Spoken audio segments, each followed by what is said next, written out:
Host is Karen Wright. Today, you're about to meet some amazing people. The stories are not always happy ones, but they define a healing process. Listen with an open mind and an open heart. Now, here is Karen Wright. Welcome, listeners. You tuned in to Now or Never. The choice is yours. Today's topic, experience freedom as you do what you love. One of the greatest expressions of freedom comes from when your occupation intersects with your passion. This week's guest is Greg Wittstock, a man who has found a way to turn his love of the water into his career. An entrepreneur and adventure lover, he has built a business that is also his passion. You can too, as you reclaim your identity and be free to choose and shine, being the best you at this moment. Maybe this will be your light bulb moment. Now is your time to wish, to trust, and to allow freedom to be a part of your daily vocabulary.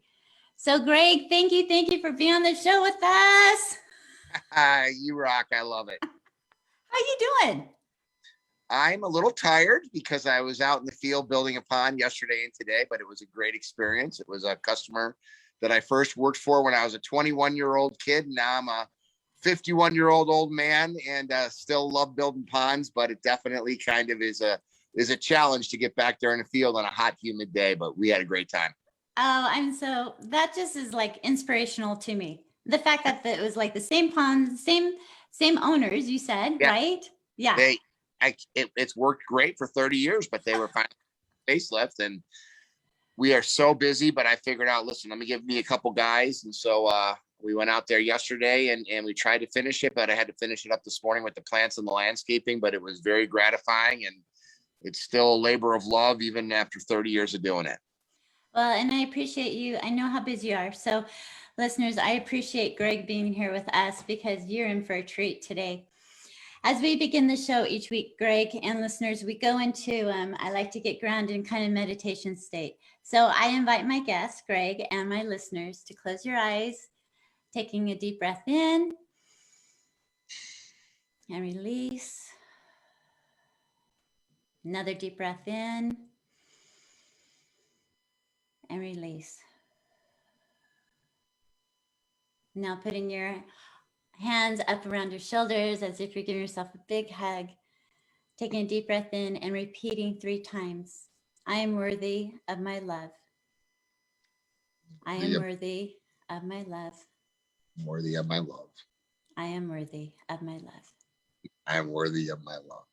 Take another deep breath in. And release.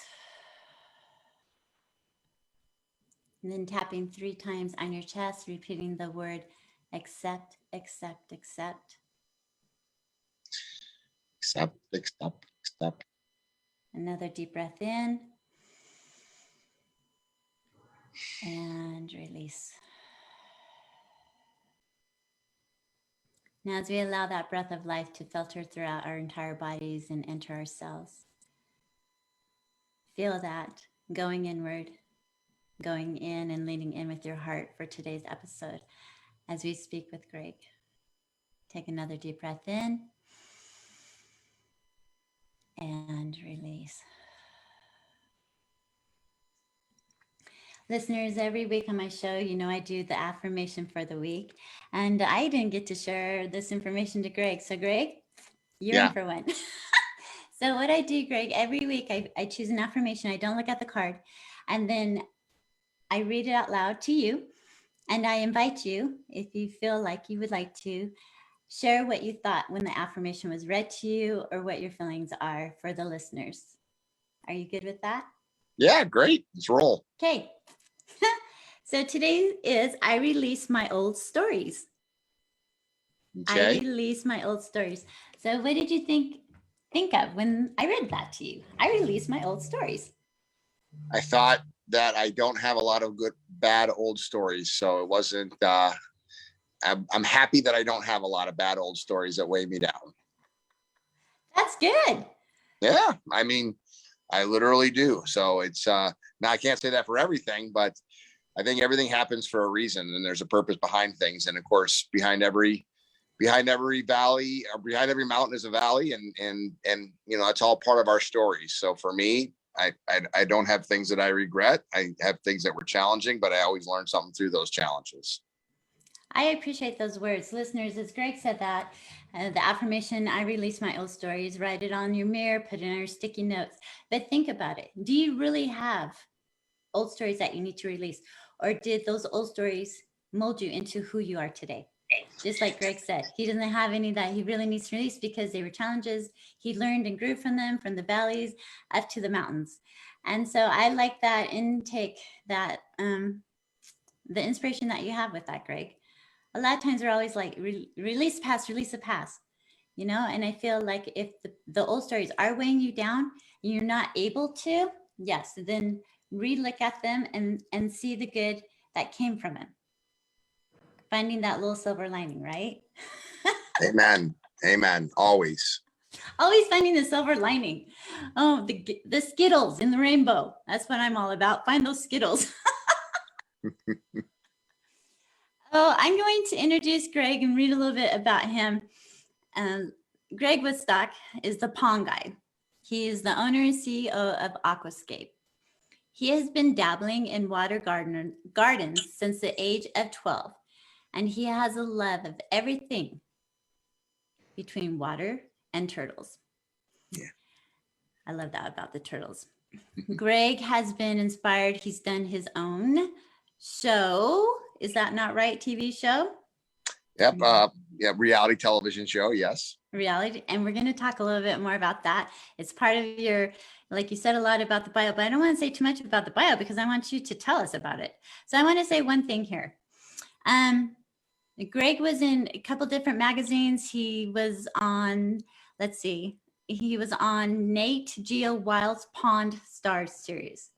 Did I pronounce that right? Nat Geo Wild, which is National Geographic. Nat Geo. Yeah. Okay, yeah. National Geographic. I was like, Nat Geo. I'm like, what is Nat Geo? So it's Natural Geographic. Yeah. If it's not spelled out, I'm like, what is Nat Geo? Okay. But you know what? We just call Greg the pond guy. He's a pond, That's right. Pond star. Very easy to remember. He's a pond star. When Greg is not working, he enjoys scuba diving and exploring remote parts of the world. Greg has a love of life and adventure. His motto is, tell us your motto. I love my job. Carpe diem. Exactly. I love my job. So tell us a little bit, Greg. At the age of 12, what started you with the love of water and turtles? The age of 12. Yeah. Well, I mean, I grew up in New Jersey, in the New Jersey Pine Barrens, South Jersey, and my days were spent catching turtles, fish, and frogs, like a very Huckleberry Finn life. A lot of log cabin homes, a lot of beaches in that area. And then one day my parents came home and said we were moving to the flat, barren cornfields of Wheaton, Illinois. This was 1982, and I was not too excited to leave my lakefront property, but they promised me I could bring 11 of my pet turtles with me and make a lake or a pond in my new backyard. And so I put them in the bottom drawer from the refrigerator, put some water in there, sloshed 11 of my favorite pet turtles with me. And the second day I was living in my new house, went in the backyard and started digging a pond. Went to the library because this was the days before the internet to find books on it. And they were all from Europe and Japan. They said to build the pond out of concrete.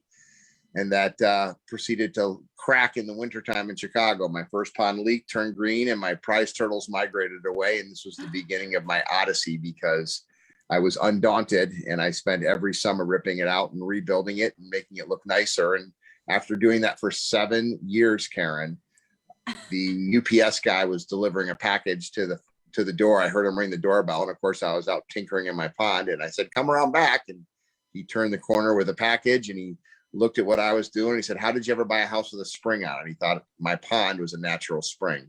So that's of course the ultimate compliment to a pond builder. Mm-hmm. And I ended up deciding right then and there that I could. He said, can you build me one? And I said right then and there, yes, I could. And I decided I wanted to be a pond guy and build ponds. And I remember telling my mom, my dad, all I needed was a strong back, a wheelbarrow, and a shovel. And I already had the strong back from playing football. And that Christmas, I got a wheelbarrow and a shovel. And Aquascape Designs was born in 1991 to build ponds and fish and habitats for people in their backyard. So how old were you? I was 20 when the UPS guy came in, and then I started my business right when I turned 21 after my junior year at the Ohio State University. Okay. So did you graduate from college or did you go straight into, your associates? I got my 4-year degree in 6 years because I was taking 6 months off to build ponds and go to school for 6 months.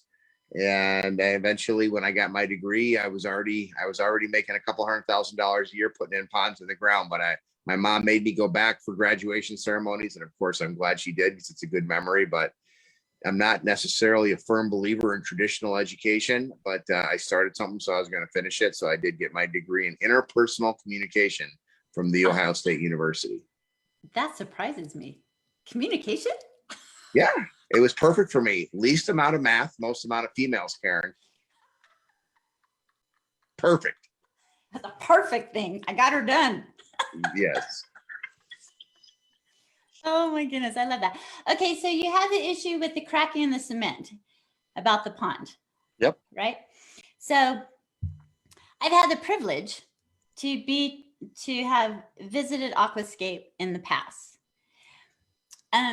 First of all, listeners, if you're ever in Chicago and want to go check out his beautiful, beautiful facility, it's not a warehouse at all. It's like absolutely beautiful to me. Aqualand. We've got a big recreation pond that you can see out there. The people swimming. That's 600,000 gallons.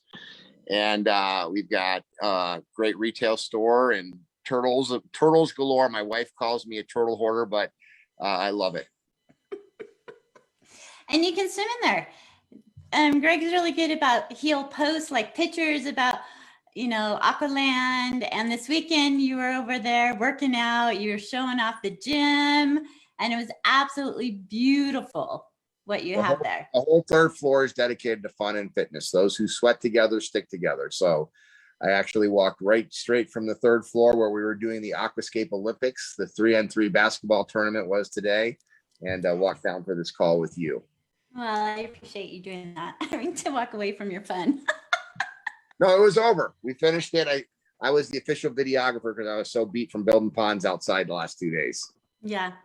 So tell me, I want to backtrack just a minute. So you said that when you did your ponds with the cement that they cracked. And so you invented, or you came up with this new solution and idea. And listeners, I want you to be an entrepreneur, to be a businessman, you have to think outside the box, right? Well, the first pond that leaked, I tried to fix cracked concrete for 2 years before I put down a rubber liner on it. And it's a fish grade rubber liner. But where my breakthrough came through was designing the filter systems out of garbage cans and cattle troughs. So my pump was getting clogged sitting inside the pond. So I thought, how can I get it outside the pond? And I ended up using a garbage can with a laundry net basket to skim the water as the pump pulled the water. And then the water wasn't getting clean. So the little filters that we got from the pet shops weren't really strong enough. So I ended up getting a Rubbermaid cattle trough, the same things that you would see out there in Utah in a cattle farm. And I sunk that in the ground, and that became my biological filter. And so those were the kind of the foundational pieces of the Aquascape ecosystem, which is philosophy is to work with Mother Nature, not against her. I love that. Yeah, I think that is amazing. There's something that with the ecosystem there, you've patented all of this, correct? With your business and things like that.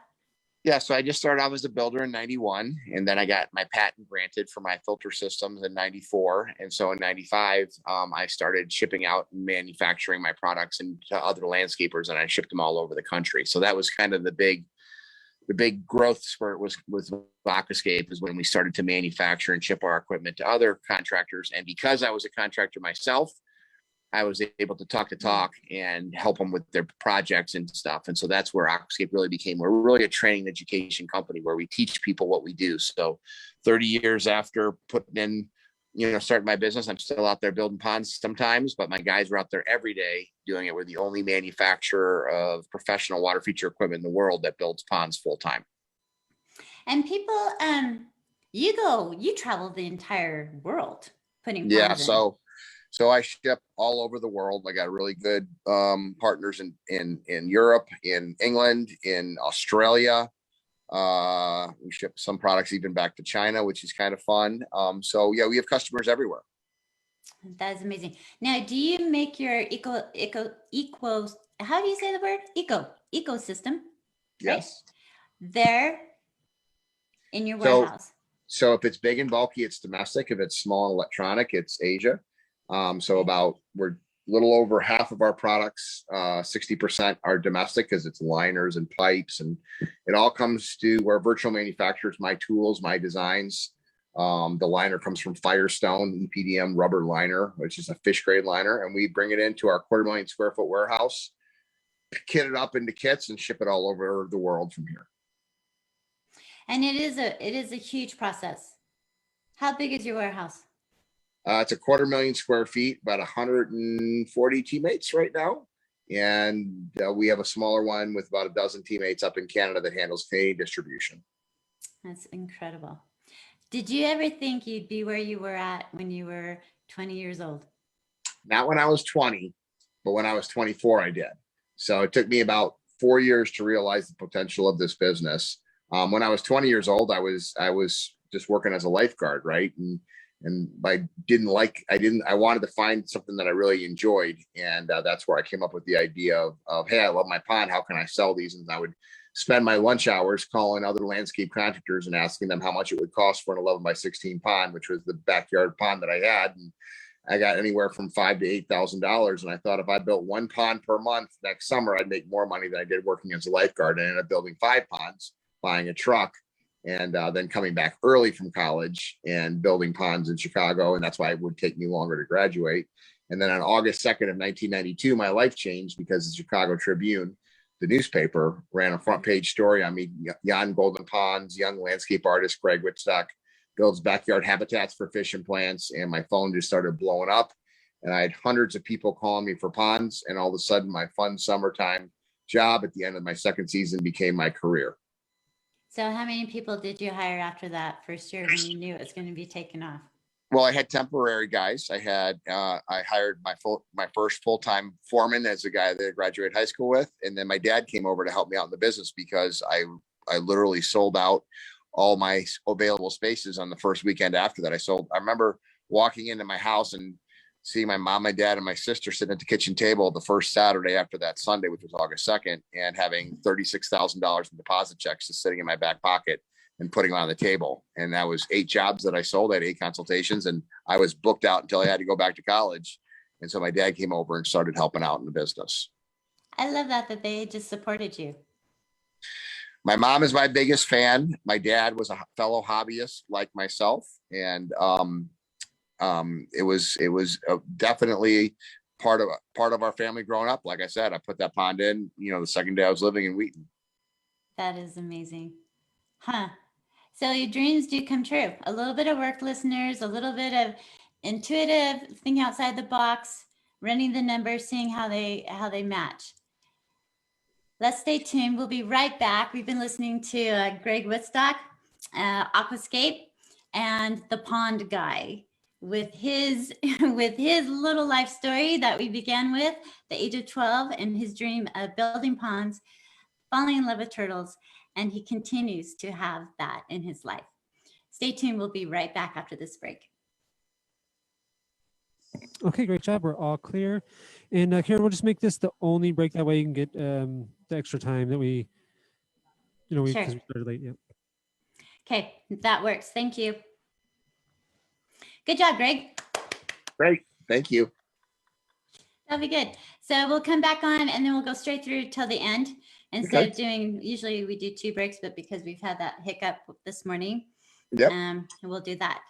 Okay, that'll be awesome. So going into the next segment and stuff, there's certain questions you asked about things you're most proud of and the best decision you made about your business.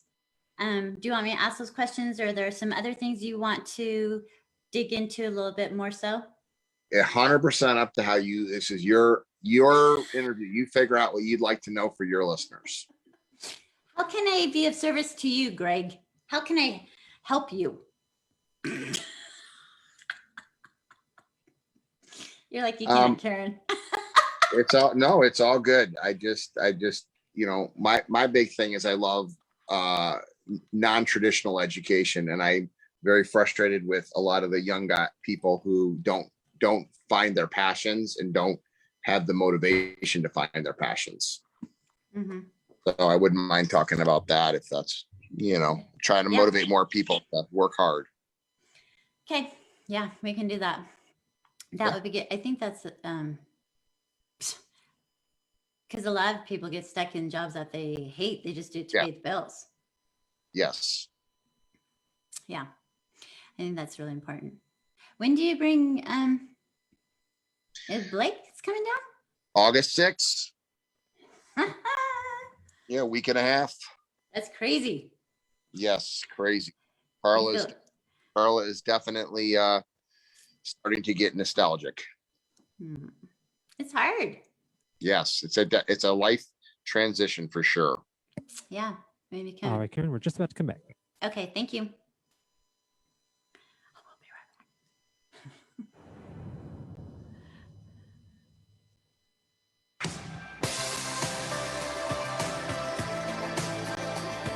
You are listening to Now or Never. The choice is yours. To connect with the program today, please call us at 1-888-346-9141.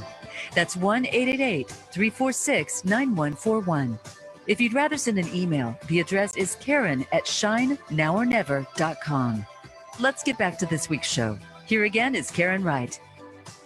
Listeners, welcome back. We have had the privilege of speaking with Greg Wittstock, the pond guy, and he has told us about his life story at the age of 12, how he wanted to become this. Well, he didn't know he wanted to become yet until he was 19, 20, getting into the ponds. It's been interesting because during break, I was asking Greg a little bit about what, in this next segment, what we want to talk about, because we have questions that we go through prior, things like that. And Greg had a really good, he wants to talk about something that I believe also is dear to my heart also. I think in life, we're so programmed with our kids getting an education. I did this with my kids. You go to high school, you go to college, you just get a degree, and then figure out what you want to do in life. And a lot of times they get their degree and they really don't know what they want to do. And Greg, I'd like you to, if you could touch a little bit on this and what your thoughts are about this. Well, look, at college has changed too since I went to college. I mean, that was 30 years ago, and my out-of-state tuition was $7,900 a year to try to figure out what I wanted to do. That same education today at Ohio State for out-of-state tuition is $40,000 a year. So it's kind of an apples and oranges argument when you come and compare, the college that we grew up with and the college that our kids are being exposed to. And so I really encourage people, if they don't know what they want to do, to find that before they go to school. Only 15% of people that get a college degree end up in a field of their, major or their choice. It's really who you know, not what you know. And I think the big thing that is a challenge for parents that grew up in a different generation is to think about the future. There's so many other ways to learn. I mean, the internet wasn't around 30 years ago. Of course, the easiest way to be successful in life is find somebody doing what you want to do and do what they did. And so kind of, looking in your world and the sphere that you're dealing with, and find out people that you look at and you would think they're successful in their particular field, and then talk to them about how they did it. And I think a lot of times it especially going forward, it's not going to involve necessarily a traditional education. I know that there isn't any jobs left at Aquascape that we, say require a college degree. It's really, 85% of somebody's success is based on their interpersonal communication skills and their attitude, and only maybe 15% or so is dedicated to what their intelligence is. So at Aquascape, we have a mantra, we hire for attitude, we train for aptitude. And I think a lot of times, it's very discouraging to see so many people that just kind of accept a course in life and don't try to get their own course in life by finding out what their passions are and then developing their strengths. We get way further in life by developing our strengths than fixing our weaknesses. And I think a lot of times with a traditional education, parents, if you bring home all A's and one C, you're supposed to focus on the C. But if you bring home all C's and 1A, I'm going to put you in something that that you're strong at, and that would be you're able to shine. And I think all of these things are things that a lot of times people don't. I could tell you, I talked to a lot of high school entrepreneur groups, college kids, and these are things that they haven't heard before. So they're not getting into traditional education, and they're certainly not getting it at home. And I would like to encourage people to not necessarily spoon feed what you've been, eat what you've been spoon fed, but to kind of look outside the box a little bit and try to find your passions and try to find your interests, because you find something you love to do, you never have to work another day in your life. And I work my butt off, but it's fun because I enjoy it. And I think that's really good advice, listeners. Like, do you love your job? Do you love what you're doing? Are you giving back? Is it fulfilling you? Is it fulfilling others? And you're making a living on it. And a living can be just paying the bills, but enjoying your life, enjoying what you're doing every single day. It's funny because my oldest son, Dayton, he graduated in entrepreneurship and business. And he wants to, run his own business, start his own thing. And we'll have these conversations where he's like, Mom, what am I good at? What can I be? I'm like, dude, you can be whatever you want to be. I mean, you've ran pickleball tournaments for the last 4 years. You put together this whole program. You're good with people. You understand people. You're a good communicator. People like you. And finding what that niche is and being able to take it and finding your team and leveraging it and being able to pivot through times, because of COVID, everyone had to pivot and learn how to pivot, and then being able to pivot, but move forward with it. And I know during COVID, you did a lot of, no, actually it was before COVID that you did all your traveling, but you were with the TV show. Was that something you always wanted to do? Well, I have been traveling for business forever. The TV show was not something that I wanted to do. I thought I wanted to do it, but I didn't want to be scripted. And so that was a very challenging experience for me. But when you started out, you told about stories that hold you back. I think everything happens for a reason. And that really taught me what I didn't enjoy, which was being scripted. But what I do love is YouTube, where it's unscripted and I just go through my day and get to film beautiful water features and interact with cool people. So I that journey that, going through the challenges of having someone that scripted you with what you do versus just going and being able to freelance and ad lib, which is what I much prefer. It's so much more enjoyable. And so for me, with traveling, when I was traveling for the TV show, it was unenjoyable. But when I'm traveling for with my own unscripted kind of reality that I do with my YouTube channel, because I'm a vlogger, Karen. So I vlog, 365 days out of the year.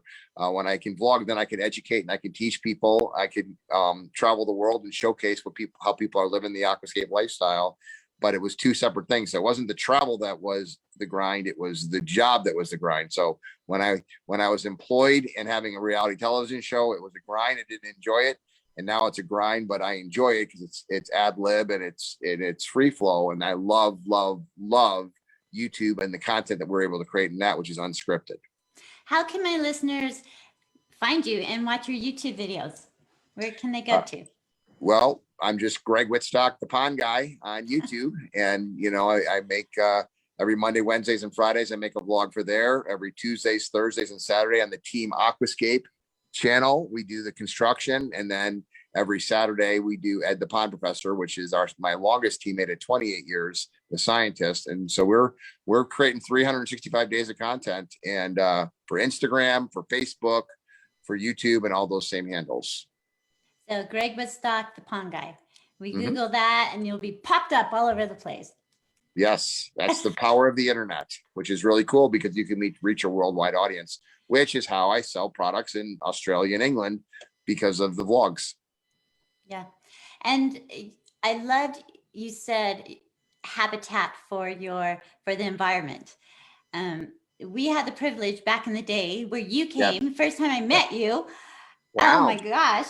It was like, I think one of the first times we met was when you came into my backyard with all your people, your tractor, you're tearing up my grass. I'm like, what the heck's going on? Very typical. We don't have problems at the end with a customer. We only have problems in the middle if we're going to, with all the stone and the mess that is created. So that was a build a pond day. out in Ogden, Utah at your old house. And we invite people to learn how to do it and experienced guys to teach, because the best way to learn something is to teach it. So a lot of certified aquascape contractors will come to Build a Pond Days because they get a lot of joy and satisfaction about helping others learn their trade, which is unusual when you think about it, because technically they're the competition. But we say, instead of looking at it as competition, look at it as co-opetition. A pond done right, a customer served right, will get more people living the aquascape lifestyle than a guy who is doing things wrong in your area. So you might as well train them up. And for the most part, our certified aquascape contractors buy into that, and Build a Pond Days is one of the ways that we do our teaching, because we're actually physically working with the guys who are in the field. And it's actually, I was impressed. You were able to put in, I don't know, what, 60,000 gallon pond in our backyard. Was it that big? Yeah, it was. But the biggest thing was that long, because he had a long slope. So we put that long stream in. Yeah, it was beautiful. And so you have, it was like the waterfall. So it just continues to go down this beautiful back, the stream, the rocks, everything into this pond, and then it just refilters and does it again and just keeps going and going. It was like, blew me away. Yeah, people think it just keeps running all the time, and it does, but it recirculates. It's obviously not adding new water. Right. It just, the water that's in there, it was perfect. And it was very impressive because it was actually hands-on. And when I heard that it was going to be built in 2 days, I think it was 2 days. Yeah. I was like, nah, this isn't going to happen. And it happened. Seriously, it blew my mind. And it was absolutely beautiful. That was probably one of the hardest things I left behind was my backyard when I had to move. I was like, because I love water. I love the water. I love the water sounds and how they intrigue. What was one of your most fondest ponds that you've ever built before? Besides mine. Sure. Well, one of our most popular YouTube videos is the pond that we built for Shaquille O'Neal a year and a half ago out in at his home in Atlanta. And it was just cool because obviously it was a pretty cool client, but it was really fun because it was part of our collaboration nation, where we get to invite our aquascape artists of the year. So we had every aquascape artist of the year except for Patrick Hanley, that was stuck in COVID times down in Australia. But we ended up building an amazing pond for Shaquille O'Neal. He was a super cool guy, just super down to earth, hung out with the guys, signed everything. And who really enjoys that pond to this day is his mom, who lives right there as well in his kind of family compound on 80 acres in Atlanta. And I just visited there again at the end of May, a year after we built it. And it's just a truly magnificent, spectacular masterpiece, because it was built by all of the aquascape artists of the year collaborating together over a week in May of last year. So when you have all those artists come together, is someone trying to be the chief, or does it just flow together? People, I love this idea. Okay, well, it's interesting. Let's do this. Yeah, a little bit of both. We all have particular specialties that we specialize in. But what was really cool about it was we can anticipate each other's next move, kind of like chess. Mm-hmm. So sometimes the guy would be on the machine, he would jump off, another guy would jump on the machine, and they, were one step ahead of everybody. We just kept the job flowing, which is how we were able to build, a $200,000 water feature in 5 days. Wow. That's incredible. Was it big enough that they could swim in? It was not a recreation pond. And of course, he's a big guy, but we did put a little beach entry, and it was kind of for his kids and his grandkids. They could swim in it because it's 3 feet deep, but it was more like a waiting area. And then, of course, for the koi and stuff. So, yeah. And the koi are absolutely beautiful. Do you have connections for people, like if they want to like bring in fish or the habitat, the turtles, things like that? Do you have connections where people can call or use your connections to buy fish or buy turtles or buy things? So it's really live animals are really a regional type of a thing. So you would just have to find regional suppliers for fish and plants in your area. And there are some national companies that I got my fish from, Japan for my personal pond, but it really is a regional based thing where people would find people regionally. Okay. Because the habitat where your environment's at makes sense. Yep. Yeah. Makes total sense. So, what was one of the best decisions you ever made in your business?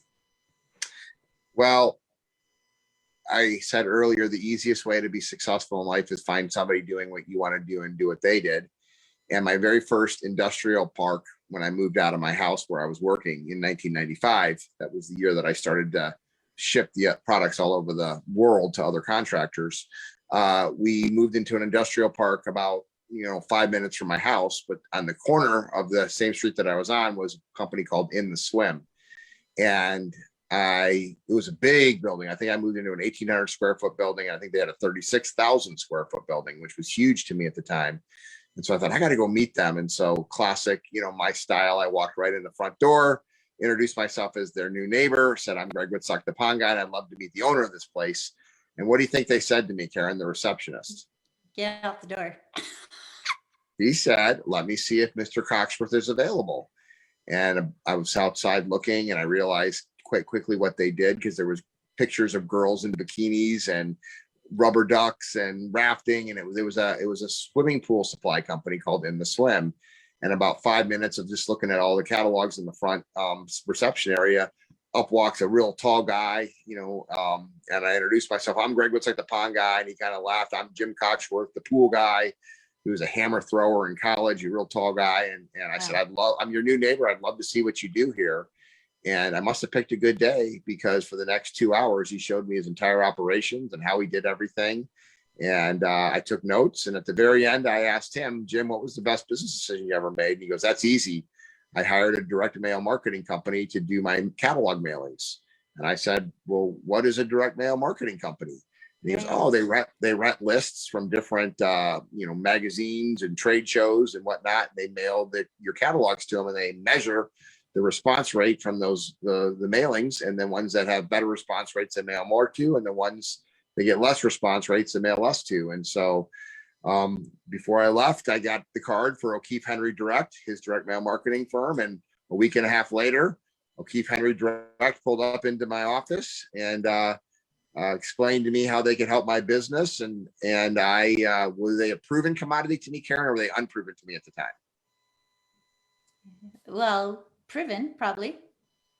I looked at my 1,800 square foot warehouse, and I looked at my neighbor's 36,000 square foot warehouse, and I spent way more money than I ever would have, but I rolled the dice, and that was the best business decision at the time that I had ever made, because I went from mailing 36,000 catalogs over the next couple of years to mailing out 2.3 million catalogs a year.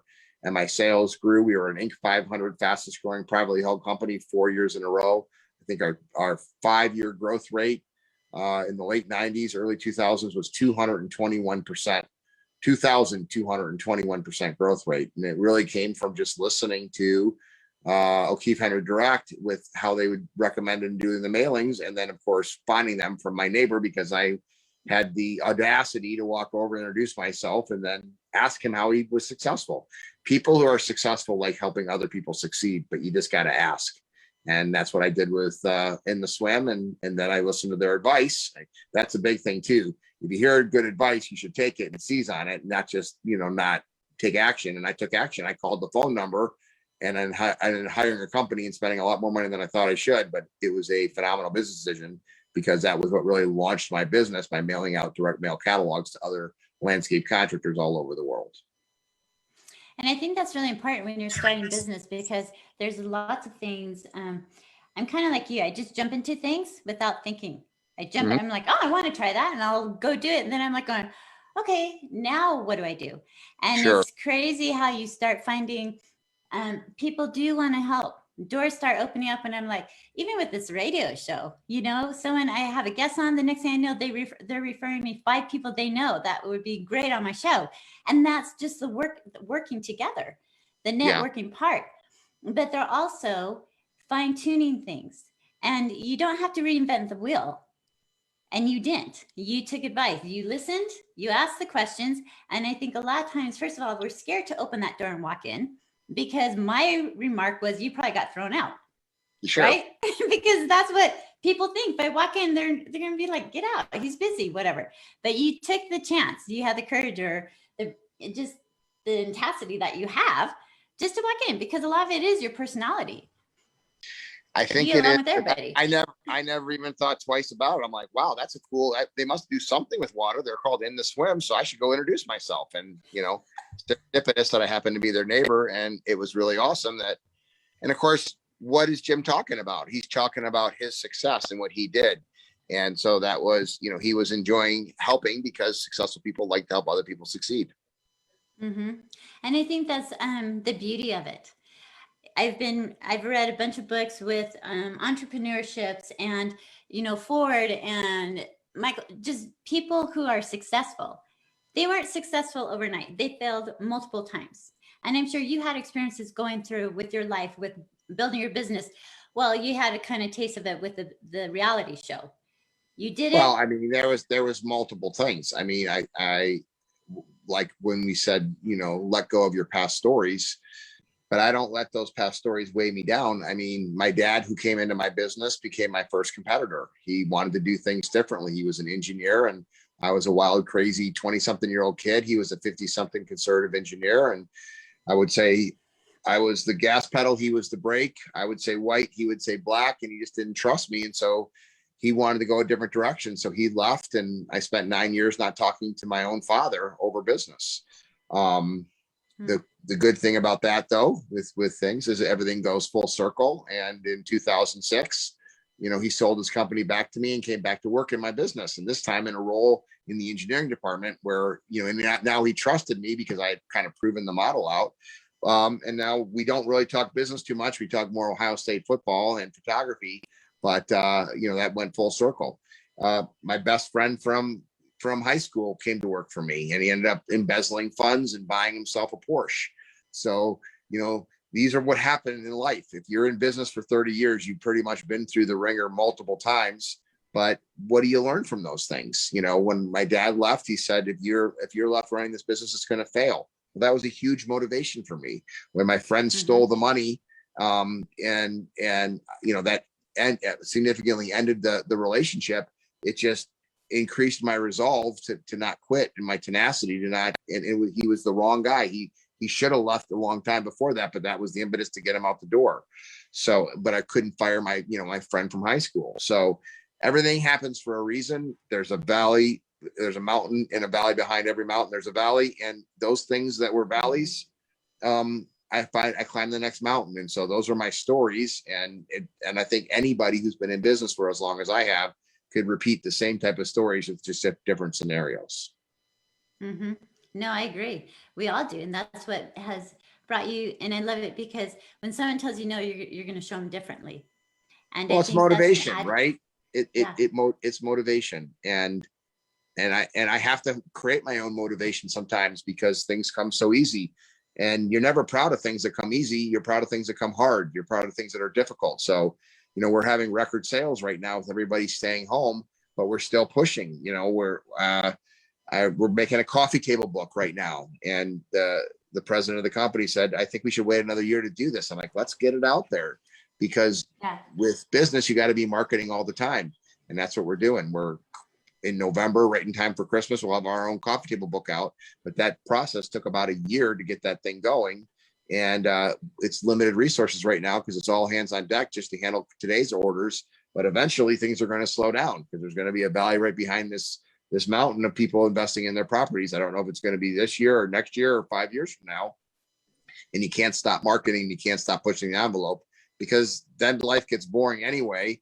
And why wait for things to go bad? Like, let's jump on it ahead of time and be expecting things that, hope for the best, but plan for the worst. I love that.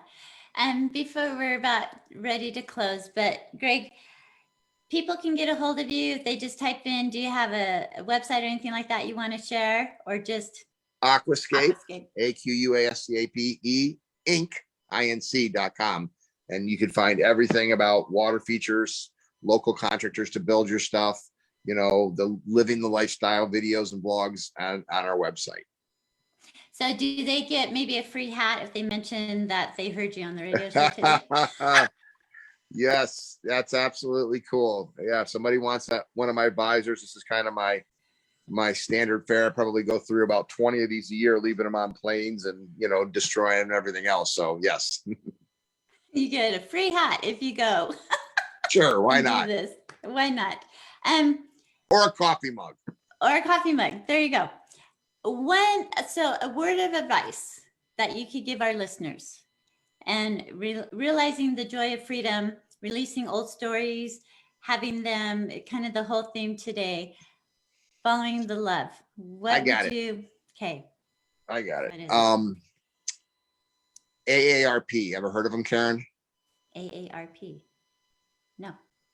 It's the world's largest organization in terms of total membership. It would be otherwise noted as the American Association of Retired People. AARP. I might be old enough for it. You wouldn't. You certainly don't look old enough for it. But I think when you're 50, you're automatically eligible for enrollment in the AARP. They did a survey of all of their members. And remember, they have more members in that organization than any other organization. And they asked them what one piece of advice you would give future generations. So as you would imagine, with all those members and with that one question, you probably had thousands, maybe tens of thousands of answers. But there was one answer that came out more than any other. You know what that might be? What would your guess be of the best piece of advice you would give for future generations? I love what you do.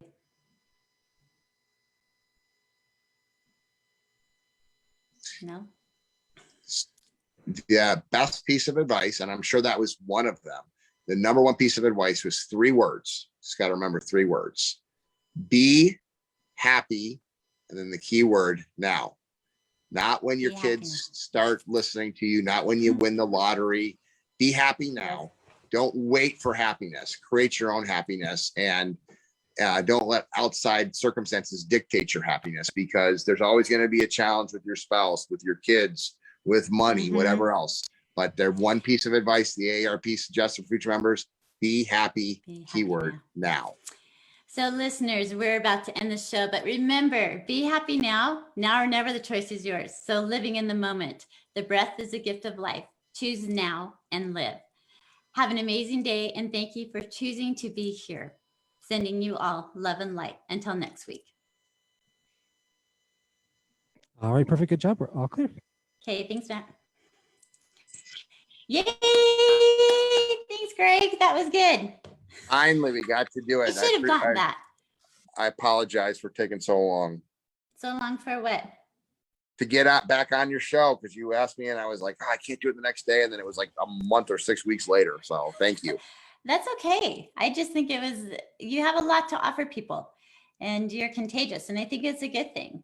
And so I'm always trying to think what my listeners want or what they will inspire to. And so inspiring people are good. Yeah. I love it. Well, thanks for having me on, Karen. I'll look forward to seeing it when it comes out. Okay. See ya. All right. Take care. Bye-bye. Bye.